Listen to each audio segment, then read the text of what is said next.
Hello, my name is Scott Jones. This past Thursday at the Slam, to decide the Victoria representative for the 2012 Vancouver International Independent Slam, I violated points 2 and 3 of the Spokane Code of Honor.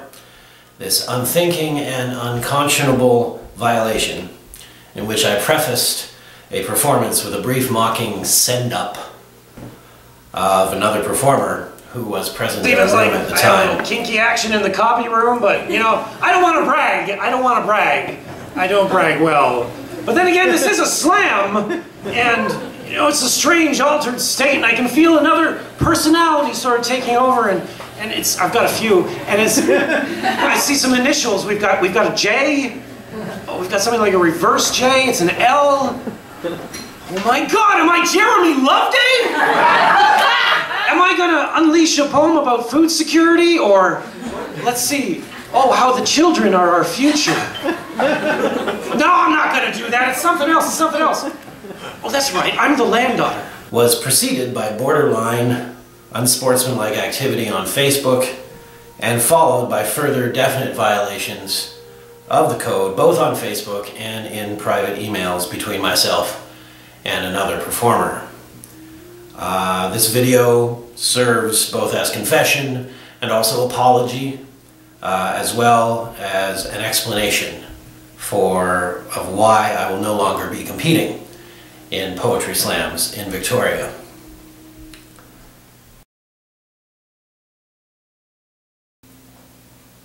But it's not good for me, or rather, I'm not good for it. On one level, we can call it reality, of course. I understand that slam is a game, that the judging of performance is random and entirely arbitrary, and that the point is indeed the poetry and never the points. I have, throughout my involvement with spoken word in Victoria and competing at VicSlam, actively promoted the slam format as an engaging and exhilarating way for people to connect with other performers and with poetry. On another level, and this is my personal, subjective, and entirely flawed perception, all of the above is merely lip service. For everything in me rails against this completely rational understanding. On this level, I am fiercely and unreasonably competitive. I'm harsh and unforgiving in my criticisms, both of my own work and of others, and continually actually enraged by the competition's arbitrary nature. Some examples. When the audience mock abuses the judges for their scores, I'm yelling too. I'm yelling along with them, but I actually mean it. And 7 out of 10 times, it's not because I think the score needs to go higher. When a competitor phones in a piece that they've done 100 times before and is rewarded by judges who are seeing them for the first time ever, I see red. And you should know that I also see red when I do this myself, as we are sometimes have to do in slam, and am rewarded with a good score. When a performer cribs from a piece of paper, still messes up a line, and receives equal or greater scores for that performance than someone who respected the audience and the judges enough to get it right, I can't stand it. Something snaps inside me every time. Now, this is a little digression. Maybe it's different in other cities, where the audience and the judges pulled from that audience are more familiar with the rules, and due to long exposure to the game are not afraid to judge with actual discernment. I don't know. I have never slammed in any other city but Victoria. And here in Victoria, particularly these last 2 seasons, this has it's not been the case. Our judges are super polite, and they don't seem to want to offend anyone. I haven't seen any scores lower than a 7.5 in ages. And the results? Well, the results are middling as a result. Middling results. Middling all round. I mean, for a game that's played in a series, which implies, in my mind, a weeding down, right? A selective removal of the weak, leaving only the strongest performers. I think this kind of judging is just, it's death for a scene, in my opinion. And it's probably too Nietzschean, but, you know, there it is. Anyways, back to my snapping.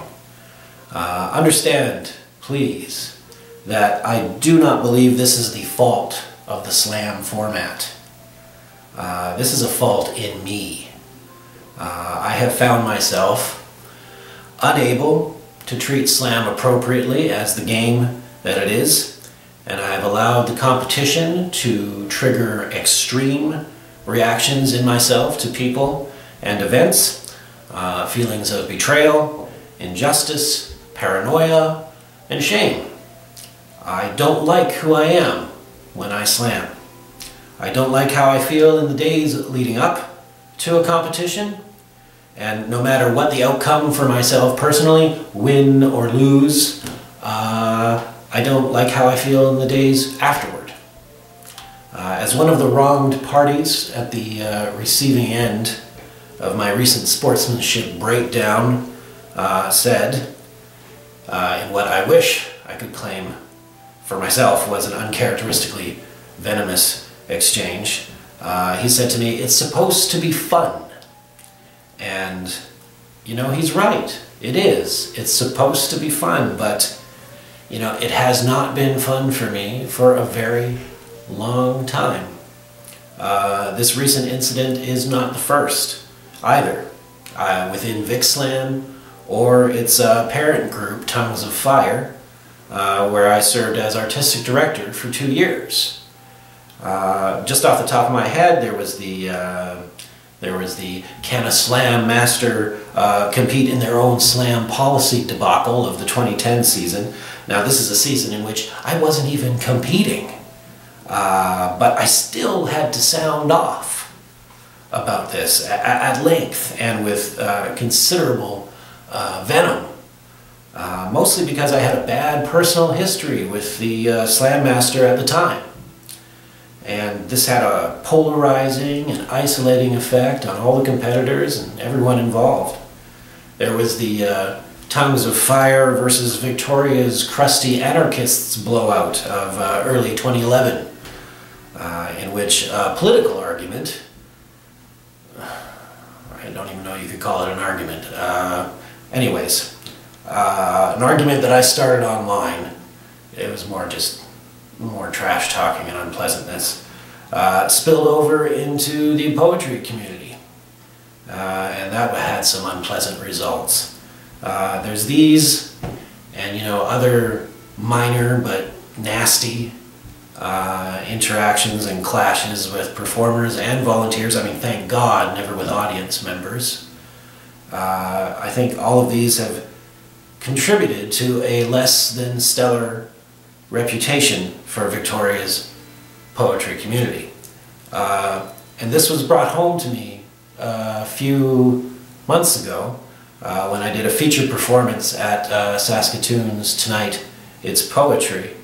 And, you know, kudos to Charles and the whole crew there, because that is an amazing scene. You guys deserve CFSW this year. I think you're all going to rock it.